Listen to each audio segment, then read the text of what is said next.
नमस्कार।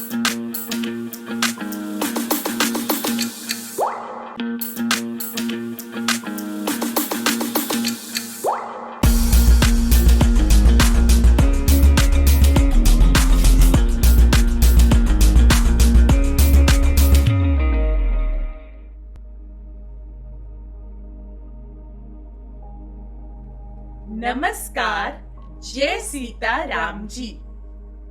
अभी तक हमने जाना कि आत्मज्ञान प्राप्त करना आत्म साक्षात्कार करने के लिए तपस्या है, यानी सत्य की जानकारी प्राप्त करने हेतु अति आवश्यक है। यहाँ याद रखने की बात है कि परमात्मा ज्ञान से पूर्ण है, इसलिए आत्म स्वरूप ना तो कर्म द्वारा और ना ही ज्ञान कर्म के मिश्रण से जाना जा सकता है। उसे जानने का तो एकमात्र साधन केवल अंतर्दृष्टि द्वारा प्राप्त सत्य ज्ञान ही है। तात्पर्य यह है कि ख्याल ध्यानवल, ध्यान प्रकाशवल, इस युक्ति को अपनाकर ही हम अफुर अवस्था को धारण कर अपने प्रकाशित शाश्वत सत्य स्वरूप का अपने अंदर व सर्व जग अंदर बोध कर सकते हैं। इसी से ही आत्मीयता का रिश्ता कायम हो सकता है, यानी हम सब एक हैं, इस सत्य का भान हो सकता है और हम एकता व एक अवस्था में स्थिर बने रह सकते हैं। अतः अपना सत्य जानने के लिए हमें यह तपस्या करनी है, तभी आत्मज्ञान प्राप्त होगा और हम अर्जित भौतिक ज्ञान का भी दुरुपयोग नहीं कर सकेंगे और न ही अनैतिक बनेंगे। इस संदर्भ में आओ आज अब आगे बढ़ते हैं और आत्मज्ञान के विषय में जो भी अब तक जाना समझा है उसे स्मृति में रखते हुए आत्मिक ज्ञान प्राप्ति से जो एक मानव को लाभ मिलता है उसे समझते हैं।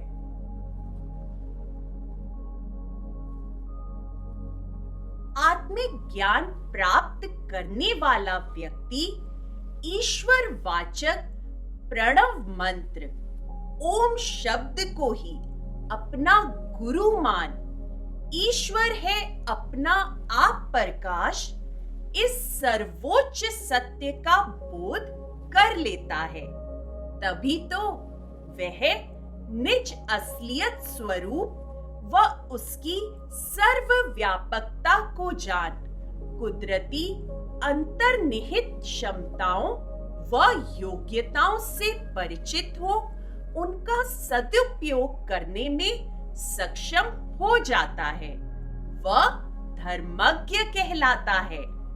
आत्मिक ज्ञान प्राप्त करने वाले व्यक्ति को चेतनात्मक स्तर पर व्यक्ति व्यक्ति में तथा आत्मा परमात्मा में कोई भेद नहीं लगता और वह एकात्मा व आत्मीयता के भाव से इस जगत में विचरता है, तभी तो उसके लिए कोई बड़ा छोटा या मध्यम नहीं होता, अपितु चेतना के आधार पर सभी को एक ही परम तत्व से उत्पन्न मानते हुए वह समस्त प्राणियों को एक समान समझता है।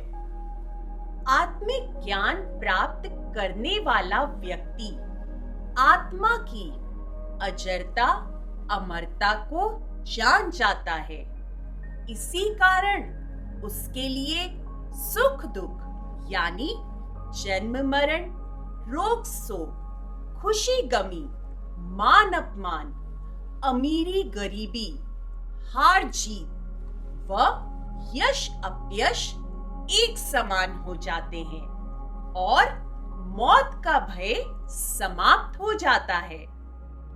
आत्मिक ज्ञान प्राप्त करने वाला व्यक्ति समभाव की चाल अपनाता है, यानी सम मानता है, सम जानता है और सम की पहचान कर सम दृष्टि हो जाता है।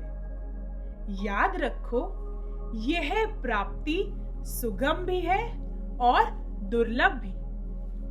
आत्मिक ज्ञान सकारात्मक ऊर्जा यानी पॉजिटिव एनर्जी की गुणवत्ता एवं परिमाण क्वालिटी एंड क्वांटिटी को बढ़ाता है, जिससे व्यक्ति भौतिक जगत के कारणों से प्रभावित हो कदाचित अनैतिकता नहीं अपनाता।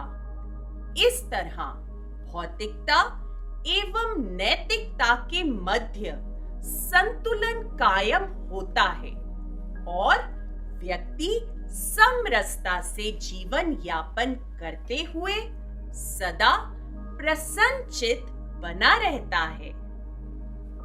आत्मिक ज्ञान प्राप्त करने वाला केवल पारमार्थिक पदार्थों को ही ग्रहण करता है।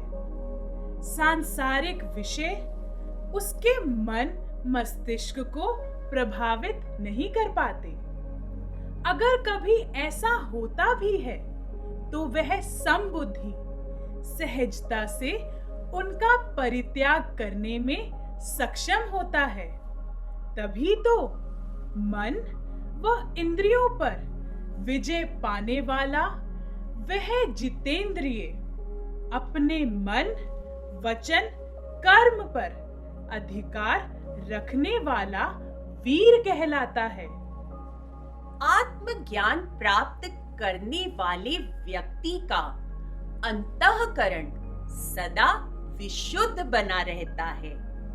इसी विशुद्धता के कारण उसका आहार, ज्ञान व धारणा सात्विक, भाव शुद्ध, संकल्प स्वच्छ, दृष्टि कंचन, जीवा स्वतंत्र, विचार शक्ति प्रबल, दृष्टिकोण सकारात्मक व व्यापक, वृत्ति स्मृति निर्मल, सुरत कंचन, बुद्धि विवेकशील, नियत नेक, मन उपशम व शांत, ख्याल अफुर, प्राण सम तथा चित्त सदा आनंदमय बना रहता है। स्पष्ट है कि अंतःकरण को जब हम विशुद्धता से सींचते हैं तो इस मानव शरीर में संपूर्ण प्रक्रिया भली भांति संचालित होती है और हम स्वयं को सवार कर गुणी व सशक्त बन जाते हैं। आत्मिक ज्ञान प्राप्त करने वाले व्यक्ति का ख्याल ध्यानवल व ध्यान प्रकाशवल सदा जुड़ा रहता है, यानी जगत के सब कार्य व्यवहार करते हुए भी वह अपने मन मंदिर में प्रकाशित असलियत स्वरूप का साक्षात्कार करते हुए उसमें सदा स्थित व स्थिर रहने की क्षमता धार लेता है। इस प्रकार वह संसारी कार्य करता हुआ भी सुख भोगों में लिप्त नहीं होता। आत्मिक ज्ञान प्राप्त करने वाला व्यक्ति नौजवान युवा अवस्था को धारण कर उच्च बुद्धि, उच्च ख्याल हो जाता है व उसकी भक्ति प्रबल और शक्ति ताकतवर हो जाती है। इस तरह बाल अवस्था के आडंबर युक्त भक्ति भाव से उसका पीछा छूट जाता है और युवा अवस्था का भक्ति भाव, जो कि समभाव समदृष्टि की युक्ति है, उसकी तरफ उसकी रुचि हो जाती है। आत्मिक ज्ञान प्राप्त करने वाला व्यक्ति गुरु मत पर चलता है, इसलिए वह ईश्वरीय हुक्म को मानने वाला अपना मार्गदर्शन आप करता है और ईश्वर का अनुशासित, शिष्ट, आज्ञाकारी व सदाचारी सुपुत्र कहलाता है। आत्मिक ज्ञान प्राप्त करने वाला व्यक्ति यह जानता है कि कर्तापन से किए कार्य या कर्म का फल भुगतना पड़ता है, अतः वह प्रत्येक कार्य हौमै यानी अहम भाव से रहित होकर अकर्ता भाव तथा पूर्ण निष्ठा से करता है। तभी तो उस द्वारा किया प्रत्येक कर्म जनहित के निमित्त होता है और वह परोपकारी प्रत्येक कार्य को ईमानदारी, गंभीरता, दक्षता व निपुणता से संपन्न कर सफलता प्राप्त कर लेता है। इस तरह उसके मन की चंचलता समाप्त हो जाती है और उसके व्यक्तित्व द्वारा संपूर्ण इंसानियत निखर कर सामने आती है।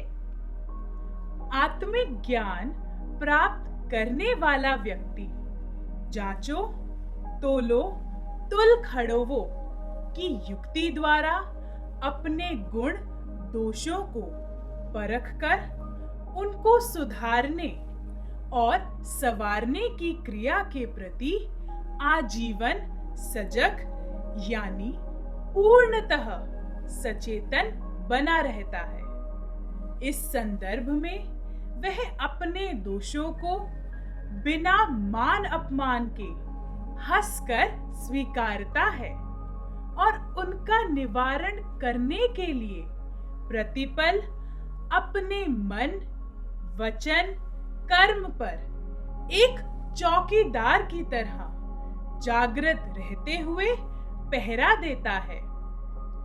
चाहे उसका शरीर सो भी जाए, पर उसकी ध्यान दृष्टि सदा ख्याल पर सतर्क बनी रहती है।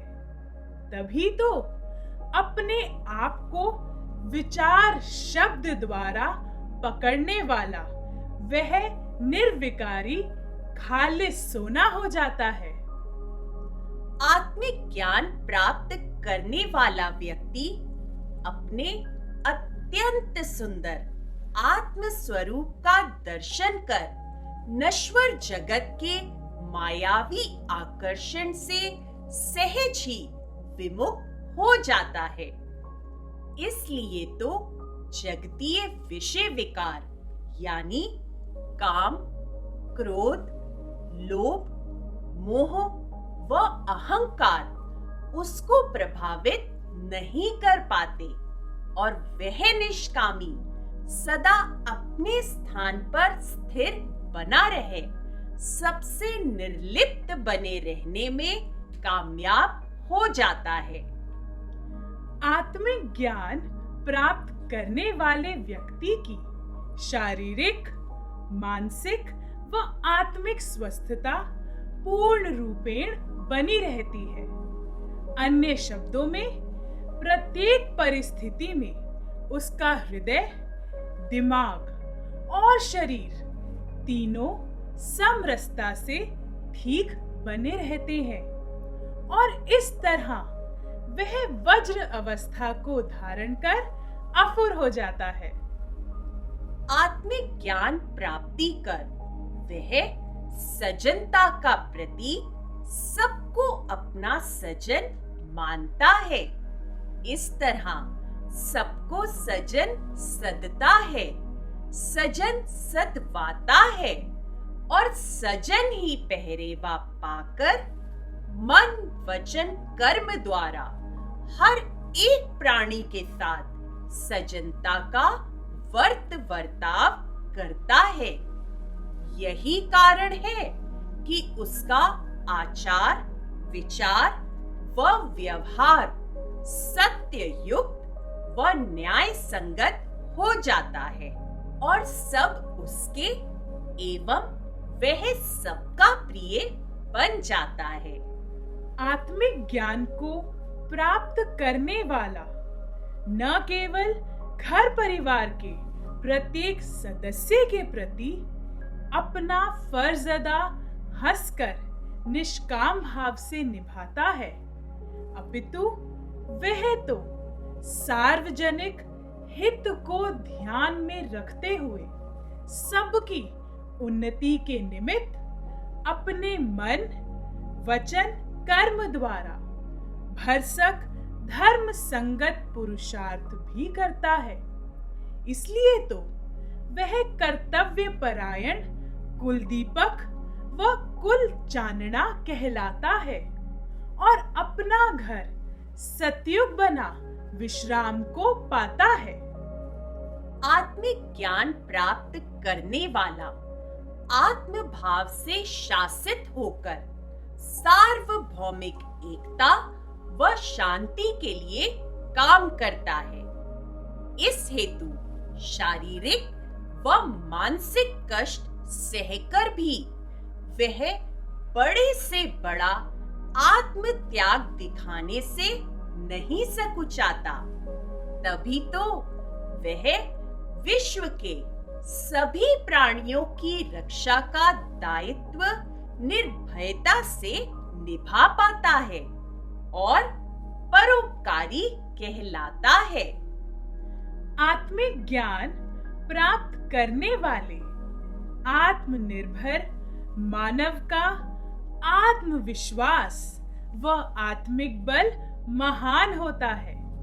इसलिए वह निर्भयता से कठिन कार्य करने में भी स्वयं को समर्थ पाता है। आत्मिक ज्ञान प्राप्त करने वाला संतोष, धैर्य जैसे दिव्य ईश्वरीय गुणों का श्रृंगार पहन शील, दया, क्षमा, निष्पक्षता, न्यायप्रियता, शिष्टता आदि अद्वितीय गुणों से सुसज्जित हो जाता है और बेखौफा, बेखतरा सच्चाई धर्म की राह पर विचरता है। आत्मिक ज्ञान को प्राप्त करने वाला व्यक्ति अंदरूनी व बहरूनी वृत्ति की स्वच्छता के प्रति सदा जागरूक रहता है। इस प्रकार बाहर की सफाई के साथ साथ शारीरिक स्वभावों की सफाई रखने के कारण उसकी अंदरूनी व बहरूनी दोनों वृत्तियां समरस हो जाती हैं और वह सत्य धारणा द्वारा परिपूर्ण इंसान के रूप में विकसित हो अपने निज धर्म को पहचान लेता है।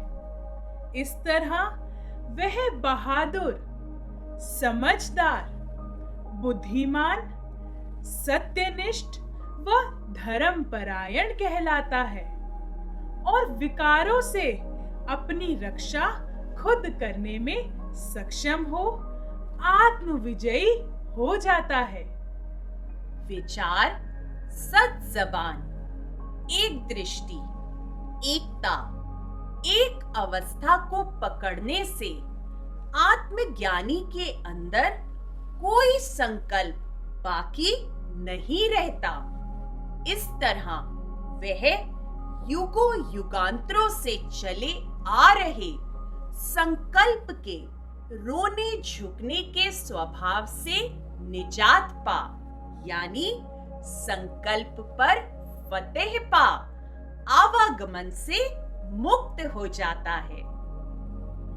आत्मिक ज्ञान प्राप्त करने वाले मानव का हृदय सचखंड हो जाता है।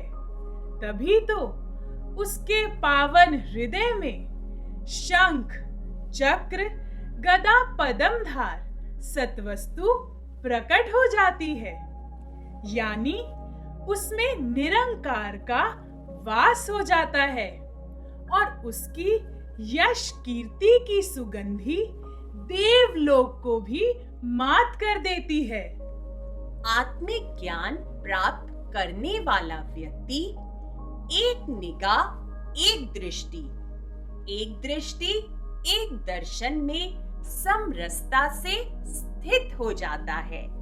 ऐसा होने पर उसकी दिव्य दृष्टि हो जाती है और वह एकता, एक अवस्था का प्रतीक बन जाता है। आत्मिक ज्ञान प्राप्त कर वह त्रिकालदर्शी जो गुजर गई, जो इस वक्त और जो आने वाली, उसका ज्ञान प्राप्त कर महानदर्शी और सुजानदर्शी हो जाता है। आत्मिक ज्ञान प्राप्त करने वाला व्यक्ति जीव, जगत व ब्रह्म के यथार्थ से परिचित हो निर्लिप्तता से सरगुण निर्गुण की खेड़ा खेड़ता है व निर्वाण परम धाम की मौजा माणता है। आत्मिक ज्ञान प्राप्त करने वाले का व्यक्तित्व प्रभावशाली होता है। तभी तो सब उसके आचार, विचार व व्यवहार का अनुगमन करने में अपनी शान समझते हैं। इस संदर्भ में युग पुरुषों का उदाहरण हमारे समक्ष ही है। आत्मिक ज्ञान प्राप्त करने वाला फुरने की सृष्टि से आजाद हो मृत लोक पर विजय प्राप्त कर लेता है, यानी आत्म पद का अधिकारी हो जाता है। युवा अवस्था की भक्ति यानी समभाव समदृष्टि की युक्ति द्वारा आत्मिक ज्ञान प्राप्त कर आत्मज्ञानी सबसे श्रेष्ठ, विद्वान, गुणवान, बलवान, धनवान, बुद्धिमान व ज्ञानवान हो जाता है। वह जन्म की बाजी जीत प्रभु से मेल खा जाता है। आत्मिक ज्ञान प्राप्त करने वाला रूप रंग रेखा से बाहर हो अंततः ज्योति स्वरूप नाम कहा रोशन हो जाता है और इस तरह विश्राम पा जाता है। तभी तो वह निष्कामी कर्ता होते हुए भी अकर्ता भाव से इस जगत में नीति अनुसार विचरता भी है और नहीं भी विचरता। आत्मिक ज्ञान प्राप्त करने वाला आध्यात्मिक, आधि भौतिक व आधि दैविक इन तीनों तापों से मुक्ति पा जाता है। ऐसा होने पर उसकी रूप रंग रेखा मिट जाती है और वह निज ज्योति स्वरूप का बोध कर वह उसी चमत्कार के साथ निगाह जोड़ स्वार्थी व परमार्थी दोनों राज्य प्राप्त कर लेता है। इस प्रकार वह सब कुछ पा जाता है, यानी स्वार्थ की तरफ से सुखी हो जाता है और परमार्थ की तरफ से प्रभु से मेल खा जाता है। तब उसका जीवन अपने व सब के लिए सुखदायी हो जाता है और वह अपने ईश्वरीय स्वरूप का बोध कर अपने घर परम धाम में स्थित हो जाता है।